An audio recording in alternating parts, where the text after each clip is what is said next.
Everyone, welcome to my channel learning with Prachi. आज हम पढ़ेंगे क्लास 12 का first chapter, that is the last lesson. तो हम इसको देखेंगे line by line, word meanings, important lines क्या हैं इस चैप्टर की मैंने मार्क करी है, जहाँ से क्वेश्चंस हमेशा आते हैं। और बहुत सारे सेंटेंसेस यहाँ पे यूज़ हुए हैं, जैसे in great dread of, unison, counted on, great bustle, thumped at the edge, reproach ourselves with. तो इसका मीनिंग हम देखेंगे। ऑल्सो सेकेंड पार्ट में हम देखेंगे कि इस चैप्टर की पूरी थीम क्या है, एक बार और डिस्कस करेंगे। कैरेक्टर स्केच देखने वाले हैं फ्रांस और एम हैमिल का, एंड इस चैप्टर में बहुत सारे सिंबॉलिक मीनिंग्स यूज़ करे गए हैं, तो उनका मीनिंग भी हम देखेंगे। तो चैप्टर शुरू करने से पहले आपको ये पता होना चाहिए कि इस चैप्टर में दो कंट्री की बात हुई है, that is France and Russia. France के जो लोग हैं वो कौन सी लैंग्वेज बोलते हैं? फ्रेंच लैंग्वेज बोलते हैं। रशिया के जो लोग हैं वो कौन सी लैंग्वेज बोलते हैं? जर्मन लैंग्वेज बोलते हैं। अब इन दोनों ही कंट्री में वॉर होता है, फ्रांस में और प्रशिया में। तो पहले ये जो डिस्ट्रिक्ट थी अल्सैस और लॉरेन, वो फ्रांस का हिस्सा हुआ करती थी। तो यहाँ पे जो लोग थे वो फ्रेंच लैंग्वेज बोलते थे, ऑब्वियसली, क्योंकि उनके मदर टंग फ्रेंच थी। लेकिन जब वॉर होता है तो प्रशिया फ्रांस की दोनों डिस्ट्रिक्ट को, अल्सैस और लॉरेन को, अपने कब्जे में ले लेता है। तो अब प्रशिया जो है ये एक फरमान जारी करता है कि यहाँ के जो लोग हैं उनको जर्मन लैंग्वेज ही बोलनी पड़ेगी। तो अभी तक जो लोग थे अल्सैस और लॉरेन के, जो एक अपनी मदर टंग बोल रहे थे, अपने कल्चर ट्रेडिशन को फॉलो कर रहे थे, उनको अब एकदम से एक नई चीज़ ला के दे दी थी कि आपको अब से जर्मन लैंग्वेज ही बोलनी है, पढ़नी है, सीखनी है, लिखनी है, राइट। तो ये पूरा ही चैप्टर जो लोग हैं अल्सैस और लॉरेन के, उनके फीलिंग्स पर आधारित है कि कैसे उनको एक धक्का सा लगता है, राइट। इस चैप्टर में एक फ्रेज़ भी यूज़ हुई है कि जो कबूतर है उसके लिए कूकू बोलना बहुत ज़्यादा नेचुरल है। सिमिलरली किसी के लिए भी अपनी मदर टंग बोलना बहुत ज़्यादा नेचुरल है। तो अगर हम किसी को फोर्स करते हैं कि वो एक दूसरी लैंग्वेज बोले, तो इससे व्यक्ति जो है उसको ऐसा लगता है कि उसका कोई राइट छीन लिया गया है, उसको अपने कल्चर, ट्रेडिशन और मदर टंग को फॉलो नहीं करने दिया जा रहा है। तो इसको किसने लिखा है? अल्फोंस डॉडे ने लिखा है, एंड वो एक फ्रेंच नॉवलिस्ट थे। और ये पूरा ही चैप्टर इस पर बेस्ड है कि कैसे फ्रांस और प्रशिया में युद्ध होता है। प्रशिया जो है फ्रांस की 2 डिस्ट्रिक्ट पर कब्जा कर लेता है, और वहाँ पे अब लोगों को नए ऑर्डर्स और नई लैंग्वेज को फॉलो करने के लिए बोला जा रहा है, राइट। चैप्टर शुरू होता है एक लड़के के साथ जिसका नाम है फ्रांस, जो एक स्टूडेंट है, वो ही पूरे चैप्टर को बता रहा है, राइट, अपनी कहानी बता रहा है। तो वो बोलता है कि मुझे स्कूल के लिए काफ़ी ज़्यादा देर हो गई थी उस सुबह, और मैं बहुत ज़्यादा डर में था। ड्रेड मतलब डर में था, क्योंकि मुझे डांट पड़ने वाली थी। किससे? एम हैमिल से, क्योंकि उन्होंने कहा था मुझे कि वो पार्टिसिपल्स पे क्वेश्चन पूछेंगे, और मुझे तो उसका फर्स्ट वर्ड यानी थोड़ा सा भी कुछ मालूम नहीं है। कुछ मोमेंट के लिए मुझे ऐसा लगा कि मैं बाहर चले जाऊं और अपना दिन, पूरा ही जो दिन है, स्कूल के बाहर बिताऊं, क्योंकि बाहर का जो मौसम था बहुत ज़्यादा वार्म था, बहुत ज़्यादा ब्राइट था। जो चिड़िया थी वो चहचहा रही थी, और जो फील्ड्स थी यानी जो खेत थी, उसके पीछे एक सॉमिल था। सॉमिल का मतलब है जहाँ पे पेड़ के जो ये लॉग हैं उसे काट काट के रखा जाता है, वहाँ पर सॉमिल था। और सॉमिल के पास ही जो प्रशियन सोल्जर्स है वो ड्रिलिंग कर रहे थे। ड्रिलिंग मतलब अपनी ट्रेनिंग कर रहे थे। तो वो बोलता है बाहर का मौसम बहुत अच्छा था, चिड़िया चहचहा रही थी, वार्म ब्राइट मौसम था। तो मुझे ऐसा लग रहा था कि कौन ही पार्टिसिपल्स के बारे में याद करेगा, और वैसे भी एम हैमिल मुझे डांटेंगे, मुझे कुछ आता तो है नहीं, इसलिए मैं तो बाहर जाने का, उसका जो मन था बहुत ज़्यादा ललचा रहा था। It was much more tempting. Tempting का मतलब है कि अट्रैक्टिव होना। तो बोलता है कि बाहर का जो ये मौसम था बहुत ज़्यादा टेम्पटिंग था then the rule of participle. तो कौन ही पार्टिसिपल पढ़ेगा? पार्टिसिपल से अच्छा तो बाहर का बहुत ज़्यादा मौसम था। लेकिन किसी तरीके से उसने हिम्मत जुटाई और उसने इस अपनी इच्छा को, बाहर घूमने की इच्छा को मारा, और जल्दी जल्दी स्कूल के लिए रवाना हो गया। अब जैसे ही वो टाउन हॉल से निकल रहा था, उसने देखा कि बुलेटिन बोर्ड के पास बहुत ज़्यादा भीड़ लगी हुई है, राइट। अब ये बहुत इंपॉर्टेंट लाइन है। क्यों? क्योंकि बुलेटिन बोर्ड से हमेशा बुरी ही खबरें आई हुई रहती है। तो यहाँ पे बहुत ही इंपॉर्टेंट पॉइंट है कि ऐसा क्यों बोला जाता है कि बुलेटिन बोर्ड का इम्पोर्टेंस क्या है। तो यहाँ पे आपको बताना है कि बुलेटिन बोर्ड का ये इम्पोर्टेंस है कि पिछले 2 सालों से हमेशा जो बुरी खबरें हैं वो वहीं से आई हैं। ऐसा किसको लगता है? ऐसा फ्रांस को लगता है। क्यों? क्योंकि हमेशा जो युद्ध के हारने की जो खबर थी वो भी वहीं से आई थी, बुलेटिन बोर्ड से, ठीक है। और ड्राफ्ट का भी वहीं से न्यूज़ आया था। ड्राफ्ट का मतलब है कि यहाँ पे फ्रांस के लोगों को बोला जा रहा था कि तुमको मिलिट्री सर्विस में आना है और प्रशिया की तरफ से लड़ना है, प्रशिया की मिलिट्री में भर्ती होना है। तो जो ड्राफ्ट था वो भी वहीं से आया था और जो भी ऑर्डर्स आते थे कमांडिंग ऑफिसर के वो भी वहाँ से आए हुए थे। तो बुलेटिन बोर्ड हमेशा से एक इम्पॉर्टेंट चीज़ क्यों रही है, तो इसमें आपको लिखना है क्योंकि पिछले 2 सालों से जो भी बैड न्यूज़ है वो हमेशा बुलेटिन बोर्ड से ही आई है, चाहे वो लॉस्ट बैटल्स हो, ड्राफ्ट हो या फिर orders from the commanding officer. और फ्रांस अब खुद से ही पूछता है कि अब क्या बात हो गई, अब क्या हो गया, अब क्या हो गया मामला। तो जैसे जैसे वो हरी करता है स्कूल क्लास में घुसने के लिए बहुत जल्दी जल्दी करता है, जो ब्लैकस्मिथ होता है जिसका नाम वॉचर होता है, जो अपने चेले चपाटों के साथ वहाँ काम कर रहा होता है, अप्रेंटाइज मतलब चेले चपाटों के साथ जो काम कर रहा होता है, वो फ्रांस को बोलता है कि इतनी जल्दी मत जाओ बब, अभी तुम्हारे पास बहुत ज़्यादा टाइम है, तुम वहाँ पर क्लास में पहुँच जाओगे। तो फ्रांस को ऐसा लगता है कि ये जो ब्लैकस्मिथ है उसका मजाक उड़ा रहा है। एंड जल्दी जल्दी करते करते फ्रांस कहाँ पहुँच जाता है, एम हैमल के लिटिल गार्डन में। अब यहाँ पे एक और इम्पॉर्टेंट पॉइंट आता है, क्योंकि ऐसा बोला जाता है कि जनरली स्कूल का क्या माहौल होता है और अभी क्या माहौल था। तो यहाँ पर बताया जाता है कि जब भी स्कूल शुरू होती थी जनरली क्या होता था, बहुत ज़्यादा नॉइस होती थी which could be heard out in the street, जो बाहर तक आवाज़ आती थी। जो क्लासरूम में इतना शोर शराबा होता था, क्यों होता था, क्योंकि जो बैठने की चीज़ें थी, opening and closing of desk, उसकी आवाज़ आती थी। जो बच्चे थे वो अपने चैप्टर को एक सुर में एक साथ रिपीट करते थे, बहुत ज़ोर ज़ोर से करते थे और लोगों को अपना, जो बच्चे हैं उनको अपना हाथ कान पर रखना पड़ता था ज़्यादा अच्छे से समझने के लिए। और टीचर जो थे अपना रूलर जो है वो भी अपने ऐसे टेबल पर हिट करते हैं, रैप करते हैं, जो जनरली स्कूल में होता है। तो यहाँ से क्वेश्चन आता है कि यूजुअली जो स्कूल का माहौल था वो कैसा था और उस दिन कैसा था। तो यूजुअली आपको बताना है कि स्कूल का जो माहौल होता है वो ऐसा होता है कि बहुत ज़्यादा नॉइस होती है, opening and closing of desk की, बच्चे जो हैं अपना जो लेसन है उसको यूनिसन में रिपीट करते हैं बहुत शोर से, और टीचर के रूलर की आवाज़ आती रहती है, राइट। लेकिन उस दिन सब कुछ शांत था। अब उस दिन बहुत ज़्यादा शांति थी। अब फ्रांस ने ऐसा सोचा कि इतना शोर होता रहेगा, मैं चुपके से जाके अपनी जगह पर बैठ जाऊंगा, लेकिन ऐसा कुछ भी नहीं हो रहा था। उस दिन बहुत ज़्यादा शांति थी, जैसे कि कोई संडे की मॉर्निंग हो। संडे की मॉर्निंग शांत रहती है क्योंकि संडे को छुट्टी रहती है, स्कूल कोई आता नहीं है। तो उस दिन इतनी ज़्यादा शांति थी, ऐसा लग रहा था कोई संडे की मॉर्निंग हो, राइट। तो यूजुअल चीज़ें ये थी और अनयूजुअल उस दिन ये था, राइट। अब फ्रांस जो है वो खिड़की से देखता है कि उसके जो सारे क्लासमेट्स हैं वो अपनी अपनी जगह पर बैठे हुए हैं। एम हैमल जो हैं वॉक कर रहे हैं और उनकी जो बाजू है उसमें उनका टेरिबल यानी एक्सट्रीमली बैड आयरन रूलर है।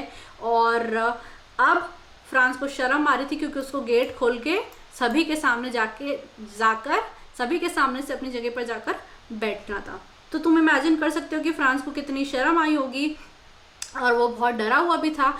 लेकिन उस दिन ऐसा कुछ भी नहीं हुआ। एम हैमल ने उसे देख लिया, फिर भी बहुत प्यारी आवाज़ में बोला, बहुत जेंटल आवाज़ में बोला कि जाओ फ्रांस, अपनी जगह पर जाके बैठ जाओ, हम तुम्हारे बिना ही शुरू करने वाले थे।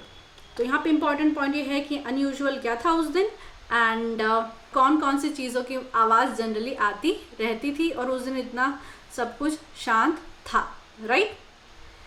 अब फटाफट जो फ्रांस है वो फटाफट से अपनी जगह पर जाकर बैठ जाता है और जब उसका थोड़ा सा डर शांत हो जाता है तो वो नोटिस करता है कि उसके टीचर ने उस दिन कुछ अजीब से कपड़े पहने हुए जो जनरली वो इंस्पेक्शन के दिनों पे पहनते थे या प्राइज डेज पर पहनते थे, जब अवार्ड सेरेमनी होती थी तभी पहनते थे। तो वो क्या पहने हुए थे, beautiful green coat, very important point, beautiful green coat, frilled shirt and the little black silk cap all embroidered. ये सारी चीज़ें वो पहने हुए थे, आपको याद रखना है।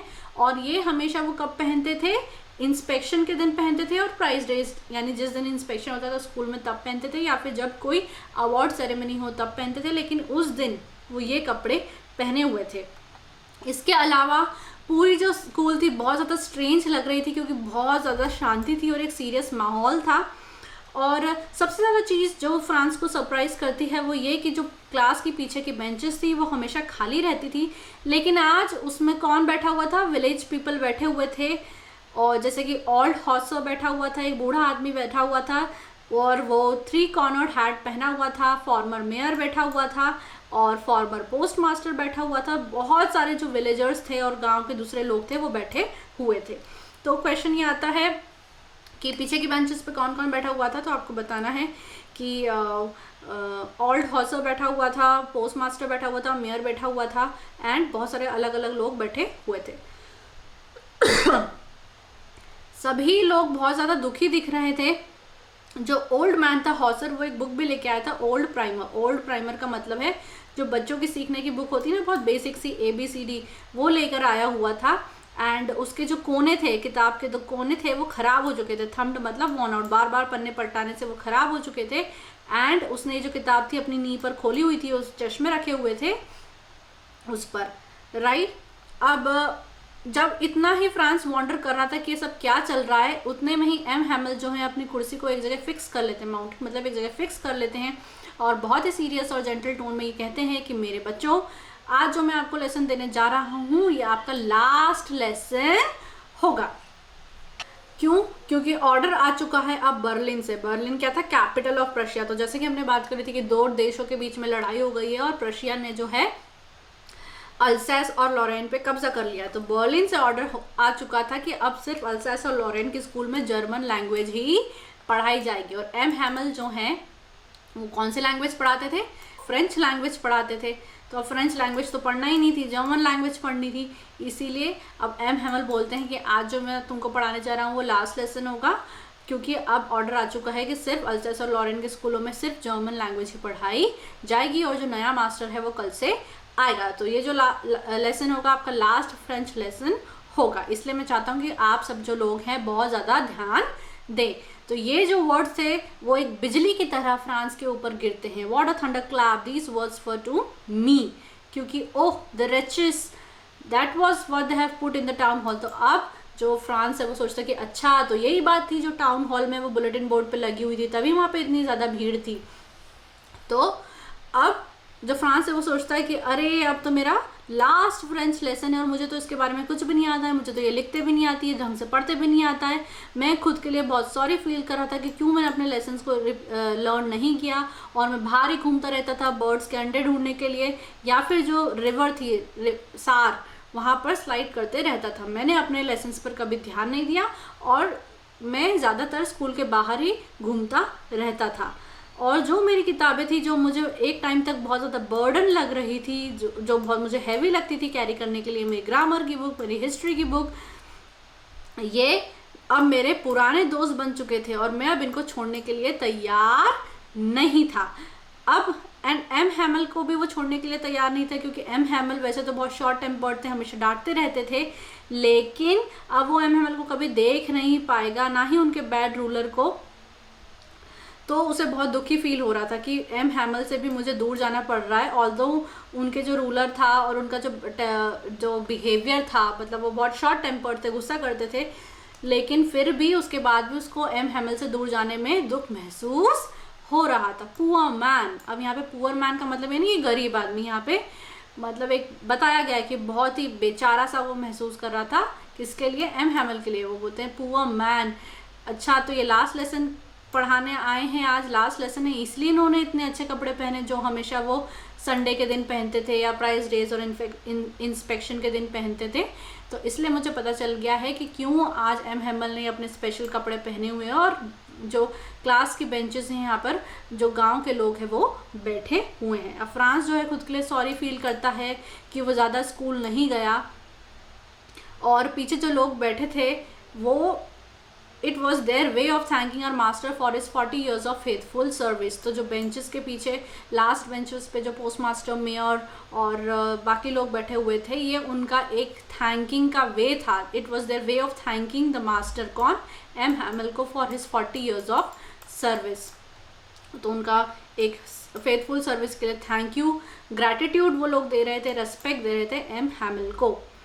अब यही सब फ्रांस जो है सोच रहा था, तभी उसे लगता है कि उसके आवाज़ को, उसके नाम को पुकारा जाता है, क्योंकि अब फ्रांस की बारी थी अपने जो भी उसे दिया गया था वो पार्टिसिपल्स का, उसको रिसाइट करने के लिए, उसको रिपीट करने के लिए। वो पढ़ के आया कि नहीं, तो एम हैमल जो है फ्रांस को बुलाते हैं कि अब तुम आके इसे रिसाइट करो। अब वो बोलता है कि मुझे तो कुछ भी इसके बारे में याद नहीं था और मैं कुछ भी कर सकता था ताकि मुझे ये जो चीज़ें हैं याद हो जाए, ऑल्दो ये चीज़ें मुझे क्लियर क्रिस्टल नहीं थी और मैं कुछ भी कर सकता था इन पार्टिसिपल्स को अच्छे से बोलने के लिए विदाउट एनी मिस्टेक। लेकिन जब फ्रांस की बारी आती है तो चूंकि उसको तो एक वर्ड भी नहीं आता था तो उसने सब कुछ मिक्स कर दिया एंड उसका दिल तेज तेज धड़क रहा था और उसका करेज नहीं था इतना कि वो ऊपर आंखें उठाकर एम हैमिल को देखे। अब एम हैमिल फ्रांस से बोलते हैं कि मैं तुमको डांटूंगा नहीं लिटिल फ्रांस, तुमको खुद ही अपने लिए बहुत बैड फील होना चाहिए। देखो ऐसा है, every day we set to ourselves, हर दिन हम अपने आप को बोल देते हैं कि अरे हाँ मेरे पास बहुत ज़्यादा टाइम है, मैं आज पढ़ लूँगा, मैं कल पढ़ लूँगा, लेकिन ऐसा कभी होता नहीं है। और अब देखो अब हम कहाँ पर आ चुके हैं, अब वो दिन आ गया है मतलब जहाँ पे जर्मन लैंग्वेज ही पढ़ाई जाएगी, तो अब तो टाइम ही नहीं बचा है। And that's the great trouble with अल्सेस। तो अल्सेस यानी कि अल्सेस के लोगों की यही प्रॉब्लम है, वो हर चीज़ कल के लिए टाल देते हैं। Now those fellow out there, those fellow कौन, वो जो प्रशिया के लोग हैं। अब जो प्रशिया के लोग हैं वो ये जो फ्रेंच लोग हैं इनका मजाक उड़ाएंगे कि तुम अपने आप को फ्रेंच मैन बोलते हो, ना तो तुमको ढंग से पढ़ना आता है, तुम्हारे लैंग्वेज को ना सीखना आता है, तो वो बोलेंगे कि तुम कैसे फेक लोग हो, अपने आप को फ्रेंच मैन कहते हो, तुमको ये लिखते भी नहीं आते, तुम्हारी लैंग्वेज बोलते भी नहीं आती है। और वो जो एम हैमिल है वो बोलते हैं कि you are not the worst poor little France, we have all a great deal to reproach ourselves with.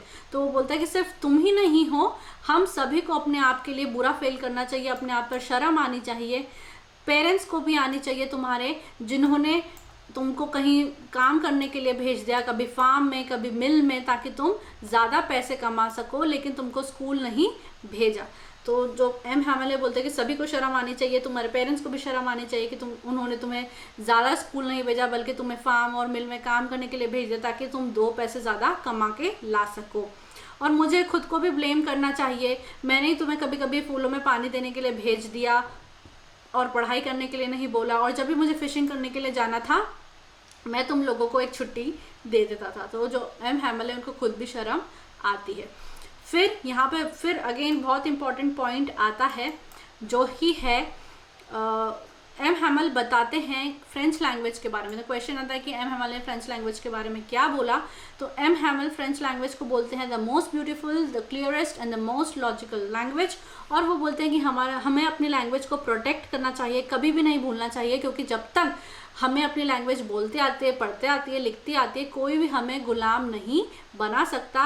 और जब तक हमें अपनी लैंग्वेज बोलते आती है, पढ़ते आती है, हमारे पास हर ताले की चाबी है, हमें कोई गुलाम नहीं बना सकता, राइट। तो हमने छोटी क्लासेस 10th वगैरह में पढ़ा है सोशल साइंस में कि कैसे लोग अपनी लैंग्वेज को बोलते थे, कल्चर ट्रेडिशन को फॉलो करते थे, ताकि वो जो ये गुलामी का जीवन है उसको रेजिस्ट कर सके, उसको रिबेल कर सके। तो यहाँ पे एम हैमिल बोलते हैं कि फ्रेंच लैंग्वेज जो है वो बहुत ब्यूटीफुल, क्लियरेस्ट और लॉजिकल लैंग्वेज है, और जब तक हमें अपनी लैंग्वेज बोलते आती है हमारे पास हर ताले की चाबी है।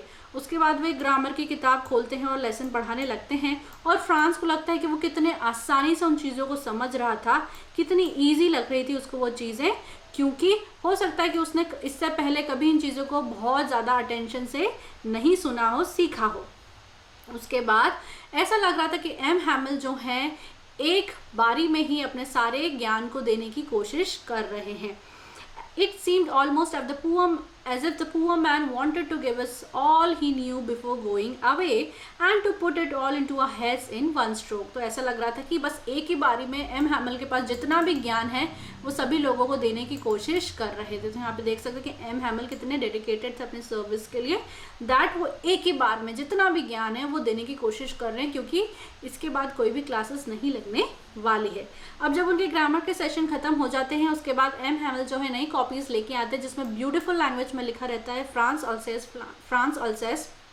एंड ये जो किताब थी ऐसा लग रही थी कि ये छोटे छोटे जो फ्रांस के झंडे हैं वो सभी जगह से क्लासरूम में लहरा रहे हैं। तो यहाँ पे बुक्स को कंपेयर करा गया है फ्रांस के झंडों से। अब यहाँ पे आप देखिए जो बुक्स हैं उसमें कौन सी लैंग्वेज है, फ्रेंच लैंग्वेज है, राइट। तो जब आप फ्रेंच लैंग्वेज पढ़ रहे हैं, सीख रहे हैं, तो एक तरीके से आप अपने नेशन को रिप्रेजेंट कर रहे हैं। तो ऐसा लग रहा था कि बुक्स जो हैं फ्रांस के झंडे के समान दिख रही थी। अब यहाँ पर फ्रांस बोलता है कि सारे लोग अपना काम कर रहे थे, बहुत ज़्यादा शांति थी, सिर्फ पेपर पे जो है पेन के लिखने की आवाज़ आ रही थी, इतनी ज़्यादा शांति थी। एक बार एक भंवरा भी क्लास में घुस गया, लेकिन किसी ने भी उस पर ध्यान नहीं दिया, not even the littlest ones. Littlest ones कौन है? जो कबूतर थे, उन्होंने भी इस भंवरे पर ध्यान नहीं दिया। Who worked right on tracing their fish hooks as if that was a French too. तो जो ये पिजन के जो पैर होते हैं ना, वो भी ऐसा लगता है कि जो मछली पकड़ने के फिश हुक्स होते हैं, मछली पकड़ने का जो हुक होता है, वैसे दिख रहे थे, राइट। तो जब एक भंवरा क्लास में घुस जाता है तो ये पिजन्स भी, छोटे बच्चे तो ध्यान देते ही नहीं है, जो क्लास के स्टूडेंट्स होते हैं, इवन द पिजन्स जो हैं वो भी ध्यान नहीं देते हैं, और वो अपने पैर को इस तरीके से क्लास की जो ऊपर बैठे हुए थे इस तरीके से वो चला रहे थे, तो ऐसा लग रहा था कि वो भी फ्रेंच लैंग्वेज को सीखने की कोशिश कर रहे हैं। तो मैंने आपके एक्सप्लेनेशन के लिए लिख दिया है कि to France it seem that if even the pigeons were writing in French with their fish hooks and were aware that from the very next onwards they would be also forced to change their language as a French to German। तो जो class के ऊपर है pigeons बैठे हुए थे जो बहुत धीरे धीरे से कू कर रहे थे, एंड फ्रांस सोचता है कि will they make them sing in German even the pigeons. तो यहाँ पे फ्रांस सोचता है कि क्या अब इन जो कबूतर हैं जो कूकू करते हैं उनसे भी जर्मन लैंग्वेज में ही कूकू कराया जाएगा, उनसे भी जर्मन लैंग्वेज में ही गाना गवाया जाएगा, राइट। तो यहाँ पे मैं आपके लिए एक बार रिपीट कर देती हूँ, जो बुक्स हैं वो एक पेट्रियाटिज्म का सिंबल है, इसलिए उसे फ्लैग से कंपेयर करा गया है। जो पिजन है उसके जो पैर हैं वो फिश हुक्स की तरह दिखते हैं, वो भी क्लास की जो रूफटॉप है उस पर बैठे हुए थे और अपने पैर चला रहे थे, तो ऐसा लग रहा था कि वो भी फ्रेंच लैंग्वेज को सीखने की कोशिश कर रहे हैं। अब फ्रांस बोलता है कि जब भी मैं लिख रहा था और मैं ऊपर देख रहा था तो मैंने देखा कि जो एम हैमिल है वो बिल्कुल मोशनलेस का मतलब है एक ही जगह पे चिपक के बैठे हुए अपनी कुर्सी से, और एक साथ मतलब एक ही बारी में एक के बाद एक चीज़ों को देखते जा रहे हैं, ऐसे वो चाहते हैं कि वो जो भी चीज़ों को देख रहे हैं वो उनकी तस्वीर वो अपने दिमाग में उतार ले। क्यों? क्योंकि 40 सालों से उन्होंने एक ही जगह पे पढ़ाया है, उनका गार्डन था उनके बाहर, उनके क्लास के बाहर, और क्लास थी उनके सामने। तो 40 सालों से उन्होंने सिर्फ अपनी क्लास को देखा है, अपने गार्डन को देखा है, तो अब उनको ये जो छोड़ के जाना था ये बहुत ज़्यादा मुश्किल पड़ रहा था, और वो एक टक अपनी क्लास को और फिर गार्डन को देखते जा रहे थे, ऐसे वो ये जो फोटो है अपने मन में उतारना चाहते थे। अब इतने सालों में 40 सालों में जो डेस्क और बेंचेस थी बस वही थोड़ी सी ख़राब हो गई थी ड्यू टू ओवर यूज़, और जो वॉलनट ट्रीज थी जो गार्डन में लगी हुई थी वो भी बड़ी हो गई थी, और जो हॉपवाइन था, जो बेल थी जो उन्होंने खुद ही प्लांट करी थी, वो अब ट्विस्ट करते करते विंडो तक आ चुकी थी। अब फ्रांस बोलता है कि कैसे मिस्टर हैमिल का दिल दुखा होगा, दिल टूटा होगा जब उन्होंने सुना होगा कि उनकी जो बहन है वो रूम के ऊपर है और वो पैक कर रही है ताकि जो एम हैमिल है और उनकी जो बहन है वो स्कूल को छोड़कर जा सके। For they must leave the country next day, तो ताकि वो अपनी कंट्री को अगले दिन ही छोड़कर जा सके। But he had the courage to hear every lesson to the very last. लेकिन फिर भी एम हैमिल के अंदर इतना करेज था कि वो अपने पूरे ही हर लेसन को आखिरी तक सुन सके। अब जब सारे ही बच्चे जो लिख लेते हैं वो ख़त्म हो जाता है, उसके बाद उनका एक लेसन होता है हिस्ट्री में, उसके बाद जो सारे ही बच्चे हैं बा बा बी बी बू बू ऐसे चैंट करने लगते हैं। चैंट का मतलब है प्रोनाउंस करने लगते हैं, जैसे कि क ख ग होता है वैसे ये लोग रिपीट करने लगते हैं बा बा बी बी बू बू। Down there at the back of the room, old Hauser had put on his spectacles and holding his primer in both hands spelled the letters with them। तो जैसा कि हमने देखा कि पीछे वाली बेंचेस पे हॉसर, पोस्ट मास्टर, मेयर ये सब लोग बैठे हुए थे, तो ये लोगों ने भी ज़्यादा अपनी लैंग्वेज को ना पढ़ना चाहा ना सीखना चाहा, तो ये भी लास्ट दिन पर अपनी लैंग्वेज को जितना भी सीख सके उतना सीखना चाह रहे थे। तो पीछे जो एक बूढ़ा आदमी हॉसर बैठा था उसने भी अपने चश्मे पहन लिए थे और प्राइमर जो ABC की बेसिक सी किताब थी फ्रांस की वो ले ली थी और वो भी इन बच्चों के साथ रिपीट कर रहा था। अब सभी लोग देख सकते हैं कि वो जो ओल्ड हॉर्सर था वो भी रो रहा था, उसकी जो वॉइस थी ट्रैम्बल कर रही थी, शेक कर रही थी उसके इमोशन के साथ, और वो थोड़ा सा फनी भी लग रहा था कि कैसे उनकी आवाज़ जो है इस तरीके से निकल रही है। तो सभी लोग जो थे एक साथ हंसना भी चाह रहे थे लेकिन रोना भी चाह रहे थे। और कितने अच्छे से जो फ्रांस से उसको याद रहा अपना लास्ट लेसन। अब एकदम से घड़ी में 12 बज जाते हैं एंड जो प्रशियन ट्रम्पेट से, ये जो ट्रम्पेट से उनकी आवाज़ आने लगती है, जिससे पता चल जाता है कि प्रशियन सोल्जर्स आ रहे हैं। एम हैमल अब खड़े हो जाते हैं, वेरी पेल, यानी बहुत ही डल तरीके से अपने कुर्सी से खड़े हो जाते हैं।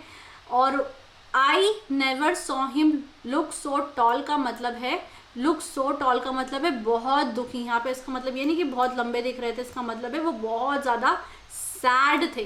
तो एम हैमल, जैसे ही घड़ी में 12 बजते हैं और प्रशियन ट्रम्पेट्स की आवाज़ आ जाती है, एम हैमल जो है अपनी कुर्सी से खड़े हो जाते हैं एंड वो कुछ बोलते हैं लेकिन उनका जो गला है वो चोक हो जाता है। वो बोलते हैं माई फ्रेंड्स आई, और फिर उनका गला जो है चोक हो जाता है, वो आगे बोल ही नहीं पाते हैं। फिर वो पलटते हैं और ब्लैक बोर्ड पे लिखते हैं, एक चौक ले लेते हैं और लिखते हैं जितने भी बड़ा वो लिख सकें, विद ऑल हिज स्ट्रेंथ, पूरी ताकत के साथ वो लिखते हैं विवे ला फ्रांस, लॉन्ग लिव फ्रांस, यानी जो फ्रांस है वो सालों तक जिए। फिर वो रुक जाते हैं, अपना जो हेड है वो लीन करते हैं अगेंस्ट द वॉल, कुछ भी नहीं बोलते हैं, एक जेस्चर करते हैं अपने हाथों से और बोलते हैं school is dismissed, you may go, यानी स्कूल जो है, जो क्लास जो है वो ख़त्म हो गई है, आप अब जा सकते हैं। और इसी के साथ हमारा जो चैप्टर है वो ख़त्म हो जाता है।